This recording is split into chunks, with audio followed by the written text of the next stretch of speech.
nga guys, nandito tayo sa Kabady Moco YouTube channel at Facebook page na rin. Siyempre, usapang business. Ngayong araw na to guys, kasama natin yung may-ari ng Dream World, isa sa pinakamalaki at siyempre, gadayong swim resort dito sa bayan ng Tigaon sa Resort. Sir, ano pong pangalan niyo po? Magandang araw po sa lahat. Ako po si Dr. Patrick, 23 years old, nakagraduate sa Tigaon. Bali, etong resort na to po, kailan sinimulan ito? Kung sa date po, nagsimula siya siguro August po noong 2022 kasi hindi pa po kami 1 year. Konting background lang sir, nagsimula siya sa ano po, nung pandemic. Ang dad ko po is mahilig sa plants and then eventually naisipan nila na magbenta or mag-sell nga ng plants. And then doon nag-start yung Green World Garden. So, yung Green World Garden po, nagsimula siya sa bahay lang. And then eventually, marami na ng stocks tapos hindi na siya wala na mapaglalagyan. So, we decided to buy a lot here in Yaroy para may storage lang kami ng plants kasi hindi na talaga kasi sa bahay. Ibig sabihin sir, etong Green World, hindi siya ginawa parang maging swimming pool, kundi para istakan ng mga halaman.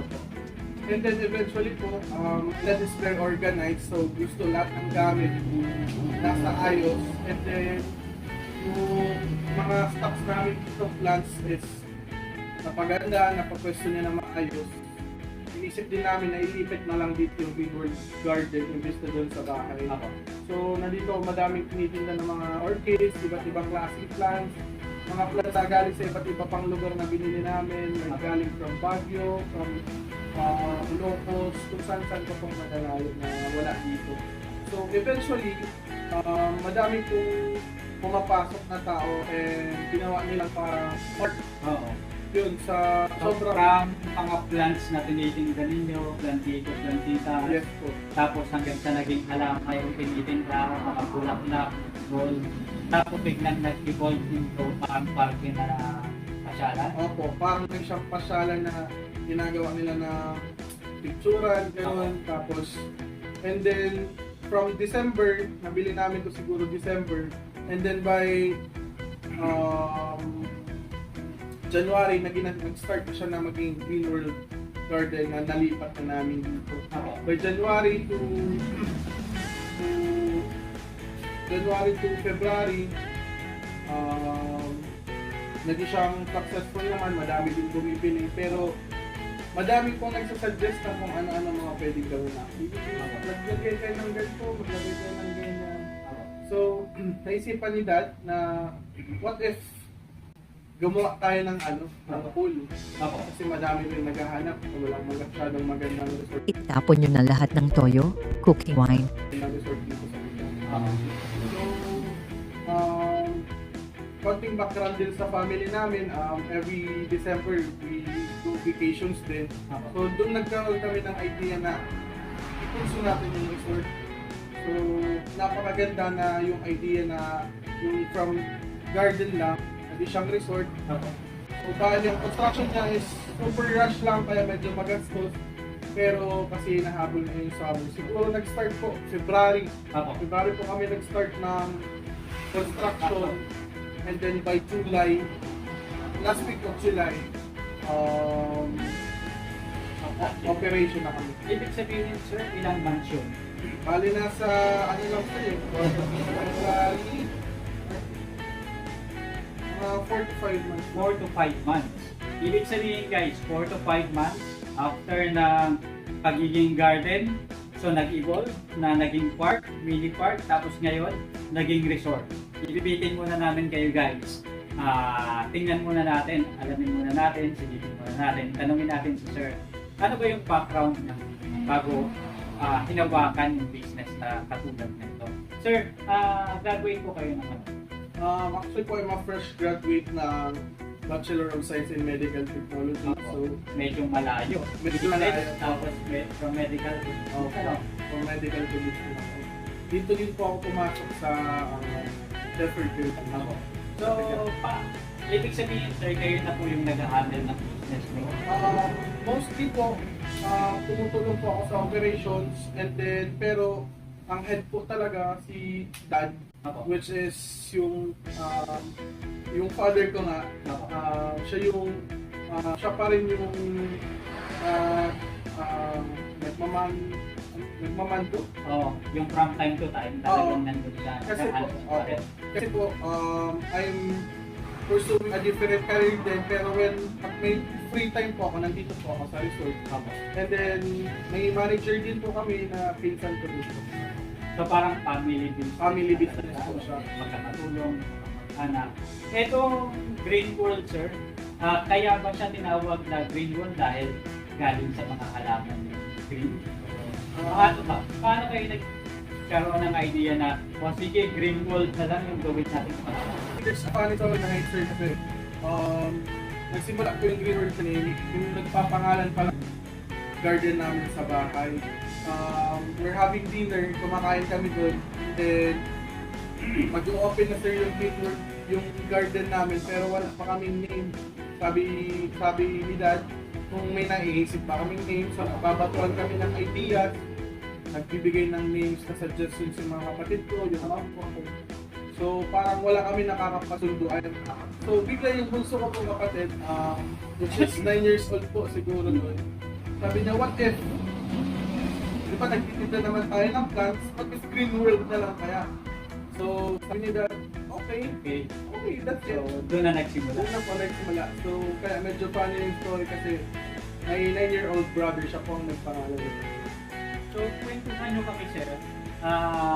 Paano yung naging pasistema nyo dito sa Green World? Pag ilang years na po kayo? Mag-1 year pa lang po kami this August As a resort. as a resort.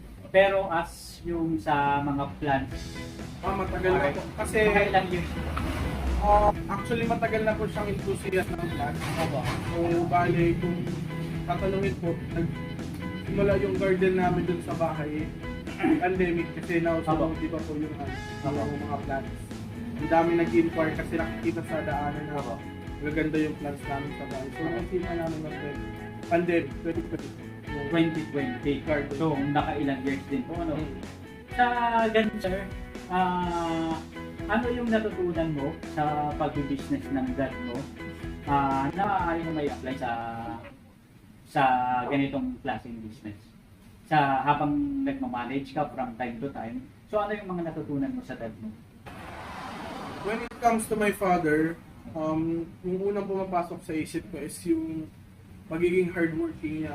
Opo. Ang pag-negosyo po, kung iisipin nila na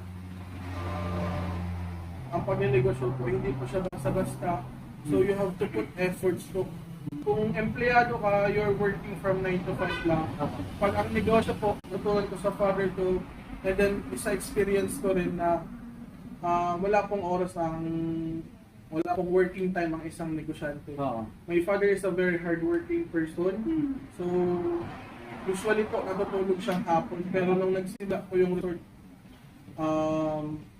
talagang dire-diretso po siya dito. Talagang full-time yung... Full-time po ang tutok niya. negosyo. Opo. Kung sa mga nagne-negosyo po, alam niyo naman po yung mga struggles natin bilang negosyante. Tsaga lang po talaga. Tsaga. Ano ba yung ibang mga business na nagkaroon kayo o yung family ninyo? Ano yung na-experience mo?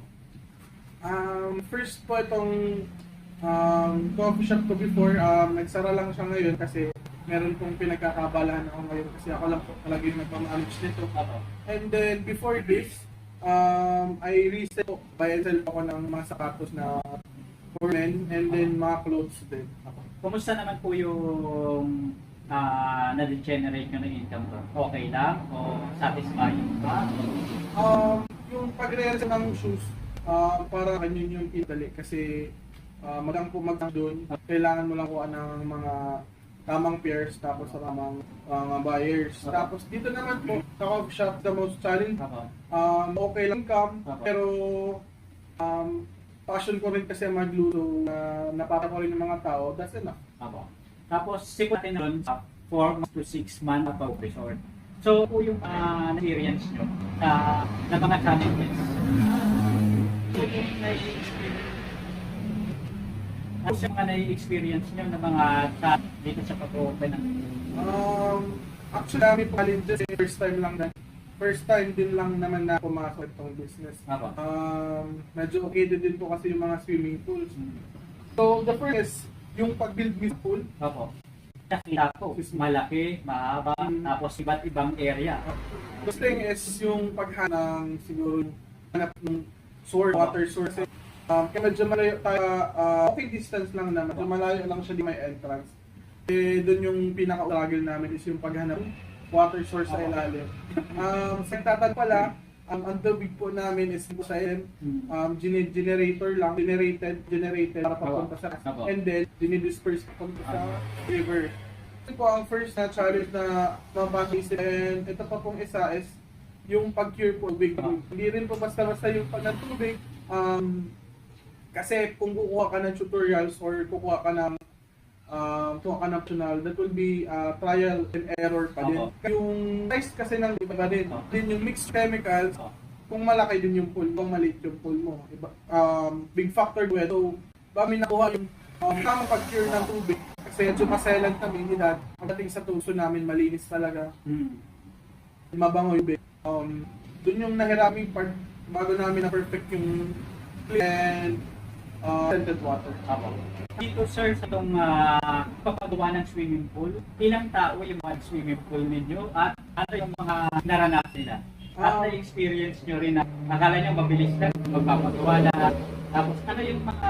Please stop using ChatGPT like it's Google. Get AI certified in 28 days and you won't recognize yourself. So I'm over 40. Yung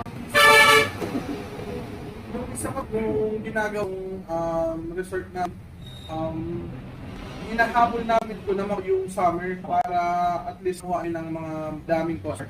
So, yun siya mga library siguro. So, ang biggest factor is mapabilis. So, ang kinuha minidad na laborers is dami din. So, tanda na ako pa ilan?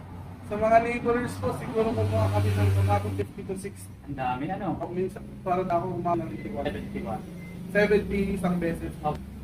Hindi naman kayo sir nahirapan din buhay. Okay po, medyo nagka-problem din kami. Isa pa pala din sa mga, isa pa yung ginagawang resort na hinahabol namin ko naman yung summer para at least kuhain ng mga daming cost. So, yun siya mga library siguro. So, ang biggest factor is mabilis. So, ang kinuha minidad na laborers is dami din. So, tanda na ako pa ilan? sa mga laborers ko, siguro kumuha kami ng umabot 50 to 60. Ang dami ano? Minsan, para na ako umabot ng 70 isang beses. Hindi naman kayo sir nahirapan din buhay. Okay po, medyo nagka-problem din kami. Isa pa pala din sa mga hindrances sa paggawa nito, yung mga malalako. Kasi dito po sa Hingaroy, kilala din po siya ng madalalaking bata. So, Galing bundok lang ano? tapos, kuha pa kami na mga malalaking truck para ma-aswell, para ma-game. So, yun pa yung mga isang mga sa amin.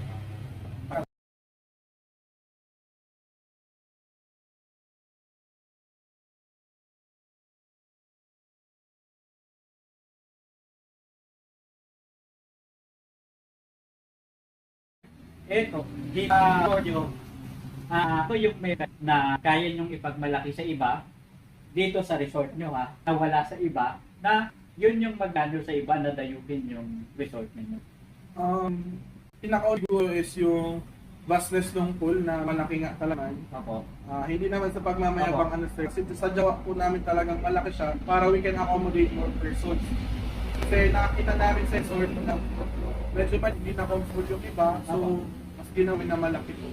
Tapos, one pa is nabilang po kami ng height. Isa rin po yun sa mga, I think, may pagmamalaki namin na nasa tabi lang kami. We're easy to win. And then, we offer din kaming guest rooms na pwede mapagsayan ng mga family and ng mga bata pag pagod na sila mag-swimming. Actually, marami pa po sir padala. So, we are 85%, 90% done pa lang sa amin. Kumbaga, still nag-i-improve. Still progress At saka nag-i-improve. Mga 2 years, 3 years from now, paano nyo nakikita itong Green World pagdating sa ang sa pwesto, pagdating sa tourism industry na particular area? In 2 to 3 years, actually, madami namin ang plans ng that. Actually, naka-breakdown na kung ano pa mga project namin na dito. Maglagay kami ng board, lalagay pa kami madami ng activity. Tapos pwede pa rin kami maglagay bas ng mga awal. At na lang ako nilagay ko. Gusto itong business calls sa labas para we can help your business another. Nagpa-plan na rin kami maglagay ng business calls sa labas para we can other Ibig sabihin yung mga business calls sa labas para we can help your business another. Nagpa-plan na rin kami maglagay ng business stalls sa labas para we can other ibig sabihin yung mga food stall. maybe Di ba nauuso yung mga parang bunches ano sino isang stall na foods. mga ganun pong idea. Pwede din po yun. Tapos, basta dami po, I can show you na into those things, fully develop yung Green World Resort and we can compete na into bigger resort in Camsur and Park. Opo. One thing, na ano yung rin sabi sa ano yung mga tourist friends kami na galing sa ibang lugar na kami hilip na lang tayo sa grill. Di ba? Since matindi na rin yung function pagdating sa dito sa Tilo, ano, may prestasyon na nag-usbungan na rin yung background. So, dito na tayo sa Ligawan, mas malapit, anong kasunod? Na pwedeng ito mas malapit, eto yung wall, anong meron siya? Masapit po siya and of course, mas komportable. Mas comfortable. Po, kasi mostly kasi yung mga travelers, iniisip na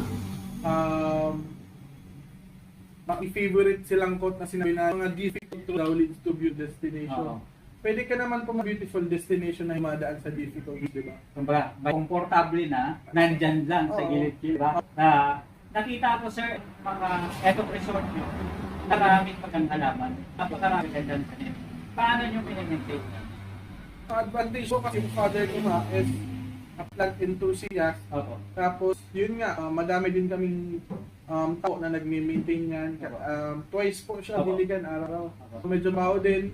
Pero one of the ano din namin yan eh, ang mamalaki resort namin kasi mostly pag may mga landitos plus kaming mga guests, they're very happy that plants na nasa loob. So sadly, hindi na nagbebenta sa ngayon, medyo maintain na lang kasi hindi na kami nakakapag ng stocks. Hindi maintain na lang yung mga plants. That's physical. May mga kami na nag-train everyday. Medyo matrabaho lang. So, yung nata namin na masaya yung mga anak niya. Ay, ang gaganda mga plans. Opo. That makes a bit. Itong resort na to sir, ilan yung staff na minimaintain? Sa ganito kalaki. Square meters to sir? Ang hectare ba to? Opo. Actually, itong resort namin is 5 hectares. Malaki. Pahaba po siya. Opo. And then, 5 hectares po siya. Tapos, siguro we have, na daily basis, we have 15 to 15 staff. Okay. Pero depende po kasi, ang swimming pool kasi is seasonal. So, we have just sa mga tao na season po, pag weekends, yun po yung peak na dito sa risk. Pag weekends, we have 8 lifeguards on duty. Talagang sinisabi yung mas naman. Opo. Ang disadvantage naman pag malaki pool is mas malaki coverage for safe. So, wait. So, 14 ang staffs namin. Pag peak, yun, 8 ang lifeguards, hindi pa sali head nila, head of safe, and then meron po kaming tao dalawa sa entrance, isa dito sa gate, isa dun sa entrance ng resort. Tapos, fourth na maintenance ako. Tanong sir, sa ganyan malaking, yung swimming pool area sir, gaano kalawak yun? Anong sukat yun? Kasi mahaba ano? Bakit pa po? Ito kaganda, tapos sabi natin na talagang kamara, Green World is good, ha? Katulad namin, experience namin yung world, tapos naka-experience siya. Family namin na weekly or 2 weeks, pumupunta rin kami sa iba't ibang Kristan sa ibang mga bayan. Pero kapag mong world, talagang may tatatak sa'yo. Sa ganito kaganda, swimming pool, magkano po ang mga initial capital sa ganyan? Approximate. Medyo ang mo po ng gas talaga is construction ng swimming pool. Opo. And then after po ma-build nung swimming pool na yun, Opo. pinaunti-unti na rin na may pumak na rin na Opo. income. Basically yung basic po, Yung sa pagsisimula lang, sir. yung pagsimpo siguro hindi kasali yung lot, hindi kasali yung lot. Pwede nyo, pwede rin hindi. Kung dali, Sikat ko na lang po yan. kung dali po yung lot, siguro abot na 8 to 10. 8 to 10 M. Yes po. Pero maganda siya. Talagang Po. yung, di ba, kapag sinayin mong green wall, tatatak sa'yo na ito yung pinakaba, pinakamalaking swimming, di ba? Kung hindi man siguro sa at least sa parware. So, yung isa sa mga sa ganun case, sir, na investment, paano kayo ng lakas ng loob o yung pili ninyo na okay, pasok tayo sa kung hindi pa natin ng isang full blast, unti-untiin natin, paano nyo napag-isipan na sa pangit na i-portion natin tong swimming pool resort na to? This is because of my father po talaga. Yung purpose ng pag-build ng business nito is parang may maiwan siyang legacy siya sa amin. And then parang this will be our source of funds na rin when inisip niya talaga kami ng mga magkakapatid. So, ang ROI hindi medyo mahalaga sa kanya, pero at least in the coming years, so alam niya na yung mga anak niya will be steady, na he will leave his kids na meron magandang negosyo yung mga anak. Kasi eto, sir, yearly paganda ng paganda Yes. yung swimming pool nyo, yung resort nyo. Yung mother nyo po, yung mami nyo po, hands-on din ba siya sa business? My mom is- Paano po siya sumusuporta sa ano? My mom is very hands-on din po. Ako. Actually, she's a principal po sa isang school din. Teacher naman. Teacher po yung mom ko. Hanggang ngayon po or Principal po siya ngayon. Principal. Po. So, medyo hands-on po yung mother ko rin. Pagdating naman po siya sa mga paperworks. Ako. And then, hindi rin po kasi basta-basta yung paperworks dito sa mga ganitong business. So, and then yung mga ibang minor na hindi na po namin na inaabot ni dad, Ako.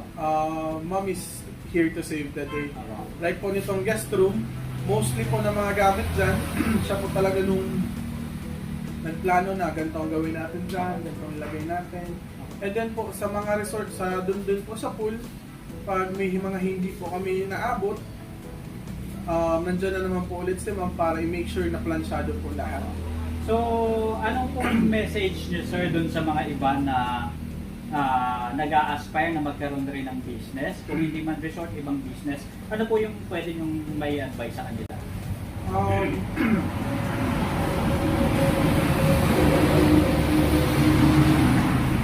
One thing siguro na masasabi ko na feeling ko hindi naman ako masyadong entitled para magbigay ng business tips kasi hindi pa naman ako successful. Pero one thing is, I think na applicable sa lahat. One thing siguro na masasabi ko na feeling ko hindi naman ako masyadong entitled para magbigay ng business tips kasi hindi pa naman ako successful. Pero one thing is, I think na applicable sa lahat is yung pahalagahan niyo yung idea nyo, and then pag may idea kayo, you keep it, kasi isa sa mga factors ng isang business is yung idea mismo. Pag may maganda kang idea, panghawakan mo siya, tiwalaan mo yung idea mo, lagyan mo ng pros and cons yung idea mo kung okay ba to or hindi, panghawakan mo yun. And then, kagaya na sinabi ko kanina, walang shortcuts po. Sabi ng dad ko, kailangan mong paghirapan kung ano mga meron. One thing I can learn from my mom is to learn to accept criticism. Kasi yung mom ko po, she's very comforting din, and then napaka-maalaga akong mother. So, natutunan ko rin sa kanya na we have to accept criticism for us to be better. So kung gusto nyo mas gumaling or mas gusto nyo pang mas matuto pa, hanapin po ninyo yung constructive criticism ng ibang tao. Hindi po yung mga masasamang opinion or what. piliin nyo rin po yung mga criticism sa inyo. Isipin nyo rin po kung totoo ba yung mga criticism sa inyo. Kung totoo naman, you can learn from your mistakes. So, tao lang din tayo, wala naman mga perfectong tao. Pero yung natutunan ko na huwag kang maapektuhan sa mga kritisismo. Gawin mo yung lesson para hindi mo na maulit next time. Sir, i-invite nyo siya, yung audience natin na pumunta, pasyalan, eto nga, napakaganda ng resort. Saan ba ito matatapos? At ano yung pangalan? Ano po ang nakakita? Gab Contante po from Tigaon Camarines Resort. I'm inviting you to visit our resort. We are located in Hingaroy, Tigaon Camarines Resort. You can contact us on facebook.com at Greenworld Resort. Nandun po yung mga lahat ng inquiries nyo, mga katanungan nyo. Sinasagot po namin agad-agad dun sa aming business page. And then, marami po kayong pwedeng gawin dito. Pwede kayong mag-overnight, pwede kayong mag-enjoy ng mga family, ng friends, mga workmates, team building, weddings. We accommodate weddings, we accommodate reunions. Sabihin may reception. Pwede. Meron po tayong function hall. We accommodate family reunions. So, lahat po na naiisip nyo, you can contact us dun sa Facebook page namin and I hope to see you here. Ayan, ang dami pala guys, ano. So, manghihingi lang tayo guys ng final message kay Sir tungkol sa business nila. At na pwede niyang i-share sa inyo guys, lalo-lalo na dun sa mga iba na kung hindi man ganitong kalaking negosyo, ganito na resort business, o sa ibang mga business na gusto nyong pasukin. So, ano kaya yung pwedeng final message na maibigay sa atin, Sir? Siguro, one thing for my final message is, wag lang po tayo mawawala ng pag-asa. Kasi there will be a time na manghihina tayo, manghihina yung business natin. Isang bagay na natutunan ko din sa friend ko, shoutout to Angelo Colinares po. Nung nagsisimula ko lang ako mag-business, sabi niya, there will be times na matumal talaga, there will be times na olats talaga, there will be times na medyo down talaga, pero wag ka lang sumuko. Darating din yung araw para sa'yo, and then magiging okay din yung lahat. So, kailangan mo rin dumaan sa struggles para maging kang matatag, para pagdating ng panahon, tikas yung pundasyon. Sir, maraming salamat sa pagpapaunlak sa amin ngayong araw. Sure po. Talagang marami kaming natutunan guys, lalo-lalo na doon sa mga audience, mga katropa natin dito sa Kabady Mo Ko Usapang Business. Malaking tulong to para magbigay inspirasyon sa iba na gustong pumasok sa mundo ng pagnenegosyo, at syempre doon din sa mga iba na gustong magkaroon ng dagdag kaalaman, magkaroon ng ibang idea tungkol sa pagpapatakbo ng negosyo. Syempre, kasama tayo dyan doon sa mga tao na gustong masenso at gustong mabago yung buhay nila. So, malagi lang po kayo guys manood ng Kabady Mo Ko YouTube channel at Facebook page na rin para magkaroon kayo guys ng mga idea at syempre dagdag kaalaman tungkol sa pagninegosyo. Sir, maraming salamat po ulit. Malaking tulong yung magiging sa anak natin.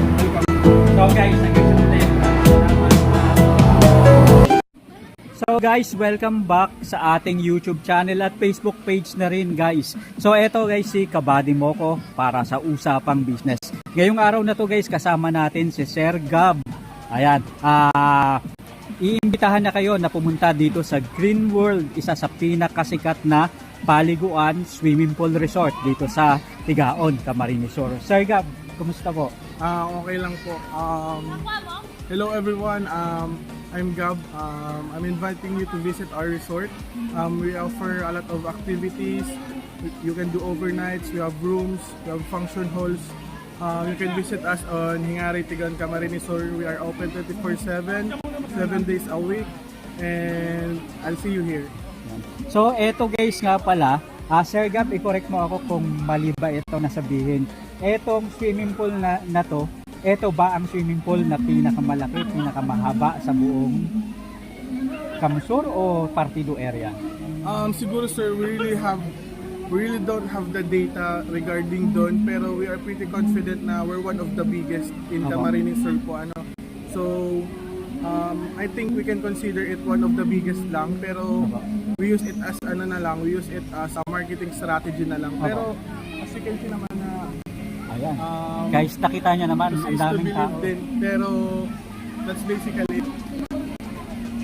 So, eto guys talaga, halos lahat ng mga post sa Facebook, kung mapapansin niyo, kung magse-search kayo tungkol dito sa Green World Resort, talaga namang napakaraming naman mga talaga namang gustong puntahan. So kaya guys, pumasyal na kayo at syempre, enjoyin nyo, lasapin nyo yung sarap ng pamamasyal at syempre, yung pag-relax dito sa Green World. Saan nga po ulit to, boss? You can find us on Hingari, Tigaon, Camarines Sur. Along the highway lang siya, katapat ng Siena College or yung Siena Parish. Ang entrance dito guys, murang-mura lang. Magkano po, boss? Our daily rates po pag umaga is 100 pesos lang, 50 pesos sa bata. And then paggabi po, we have two rates po paggabi. Yung hanggang 10 PM po is 150 and then yung overnight po talaga is 200. So, kaya mga katropa, visit na kayo dito sa Green World, Gaon. So,